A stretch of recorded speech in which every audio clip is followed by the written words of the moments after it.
Hi everyone, and welcome to our module on vaginitis. Vaginitis refers to infection, inflammation, or a change in the content of the normal vaginal flora. And when this happens, that can lead to vaginal discharge and odor. It can also lead to itching and pelvic discomfort. And there are three major causes of vaginitis. The first is bacterial vaginosis, the second is trichomoniasis, and the last one is vulvovaginal candidiasis. And we'll go through each of these one at a time in this video. Bacterial vaginosis results from an alteration of the vaginal flora. There are a number of bacteria that are normally found in the vagina, and when the makeup of those bacteria changes, that's what leads to bacterial vaginosis. One of the changes that occurs is a decrease in the number of lactobacilli found in the vagina. These bacteria produce hydrogen peroxide and they maintain a low pH in the vaginal fluid. Another important change is an increase in many other species of bacteria other than lactobacilli. There are lots of gram-negative rods whose numbers go up in bacterial vaginosis. And then a major bacteria that increases in number in bacterial vaginosis is Gardnerella vaginalis. And so this is depicted in this image on the slide. Normally you have lots of lactobacilli and a healthy vaginal mucosa with a very low pH because of these lactobacilli. In bacterial vaginosis, there's a decrease in the lactobacilli and there's an increase in other bacteria, including Gardnerella vaginalis. Some of the risk factors for BV are shown on this slide. First of all, it's strongly associated with sexual activity. It's very rare for this to occur in women who are not sexually active. It isn't classified as a sexually transmitted infection, and that's because there's not a specific agent whose transmission leads to the condition, but nevertheless this usually occurs in women who are sexually active. It's also associated with douching and with smoking. The clinical features of BV include a vaginal discharge. It's usually thin and slightly off-white in color, and it tends to have an unpleasant odor, often described as a fishy smell. Let's talk about some of the tests you can do to make a diagnosis of bacterial vaginosis. One of the things you can do is determine the vaginal pH, which will be high in bacterial vaginosis. A normal vaginal pH is 4 to 4.5. In BV, it will be greater than 4.5 because remember, those lactobacilli are missing, and that's what keeps the pH low. You can also take a sample of vaginal discharge and make a saline wet mount and examine it under the microscope, and the classic finding is the presence of clue cells. This is what one looks like on the slide here. Clue cells are vaginal epithelial cells that are studded with bacteria, and when you see those, that indicates bacterial vaginosis. To see the clue cells, you make a wet mount using saline, but you can also make a wet mount using potassium hydroxide. This, however, will be negative in women who have bacterial vaginosis. Potassium hydroxide kills cells and it allows identification of yeast, so as we'll talk about later, it's important for making the diagnosis of candidiasis, but in women who have BV, it's going to be a negative test. And then the whiff test, also called the amine test, is part of the workup of vaginitis. This involves smelling the slide after applying potassium hydroxide. And in women who have bacterial vaginosis, this will bring out that fishy odor of BV. It's also called an amine odor. And so a positive whiff test is a classic finding in a woman who has bacterial vaginosis. There are 4 diagnostic criteria for BV. They're called Amsel's diagnostic criteria. One is the presence of thin homogeneous discharge. The second is a positive whiff test. The third is clue cells on microscopy. And the fourth is vaginal pH above 4.5. And if you have 3 of 4 criteria present, then that makes the diagnosis of bacterial vaginosis.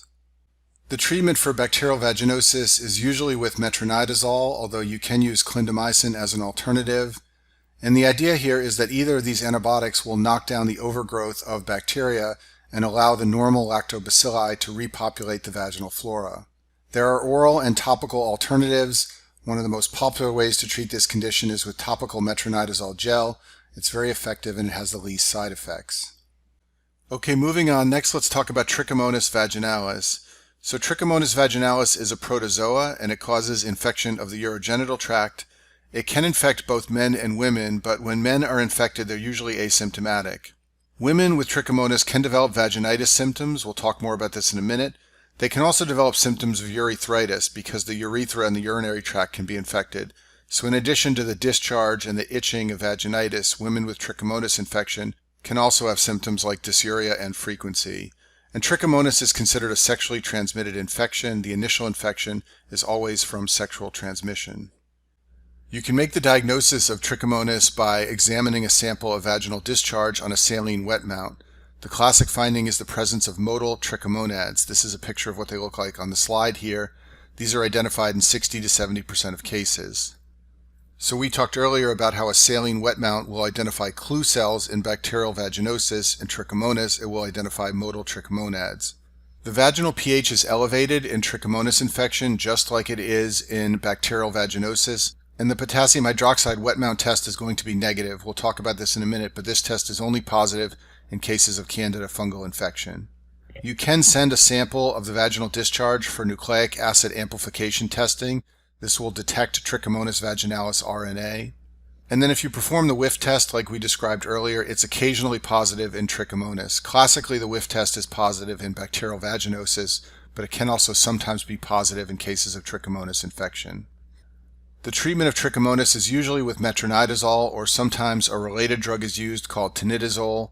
Patients usually take a 7-day oral course, and you have to treat the patient and the partner. Remember, this is sexually transmitted, so if you don't treat the partner, the patient will become reinfected. And then it's rare, but if patients have a severe allergy to metronidazole or tinidazole, usually they are referred for desensitization. The reason for this is that alternative drugs to the standard therapy are ineffective, and so patients need to be desensitized so they can tolerate this therapy in order to be cured of trichomonas. Okay, our last cause of vaginitis is vulvovaginal candidiasis, which many people simply call a yeast infection. This refers to an overgrowth of various species of Candida fungi. Usually it's Candida albicans. This is responsible for 90% of cases, but rarely it can be caused by other Candida species. Two that are often involved are Candida glabrata and Candida parapsilosis. And the key thing to understand about the way this infection occurs is it's an overgrowth infection. Candida are part of the normal vaginal flora in 10 to 20% of women. If they're allowed to grow excessively, that's what leads to vulvovaginal candidiasis. So the risk factors for candidiasis are anything that allows Candida to grow excessively. The classic cause is antibiotic use. This depletes the normal bacterial flora of the vagina, and it allows overgrowth of Candida. Diabetes is also a risk factor. Patients who are diabetic are immunosuppressed, and this can allow Candida to grow excessively. And so in any woman who develops vulvovaginal candidiasis without an obvious risk factor like antibiotic use, you should consider measuring her hemoglobin A1C, because this is the way diabetes is sometimes initially diagnosed.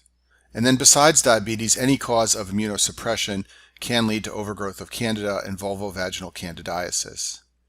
In terms of clinical features, the dominant symptom of Candida infection is pruritus. This is a very itchy condition. It can also lead to burning, and sometimes that burning is worse with urination, so it can be described as dysuria.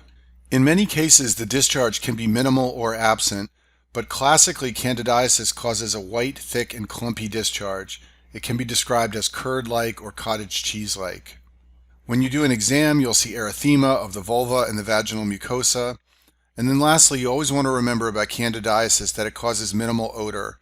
Of the 3 causes of vaginitis, this one causes the least odor.